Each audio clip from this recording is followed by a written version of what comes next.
Një avion bombardues rus Su-24 u përball me avionat e forcave ajrore polake mbi hapësirën ndërkombëtare ajrore të detit Balltik, konfirmoi sot ministri polak i mbrojtjes, Vladislav Kosiniak. Sipas tij, dy avion polak u ngritën në ajër pas një urdhri nga Komanda Operacionale e Përbashkët e Forcave të NATO-s në Europë për të ndërprerë fluturimin e avionit rus.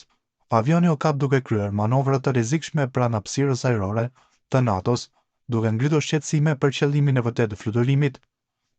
Ky nuk është një veprim aksidental, por një veprim i qëllimshëm, deklaroi Kosiniak Kamiz, duke theksuar se incidentet e ngjashme janë regjistruar edhe javët e fundit.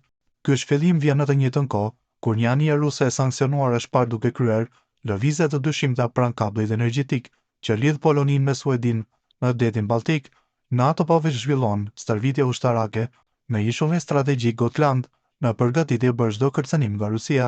Disa ditë më parë avioni MiG-29 polak u ngritën për të ndjekur një tanker nafte me flamur të Gabonit, i dyshuar si pjesë e flotës hije të Vladimir Putinit, ndërkohë një avion luftarak rus Su-35S dyshohet se ka shkelur hapësirën ajrore të Estonisë për të mbuluar tërheqjen e tankerit Jaguar.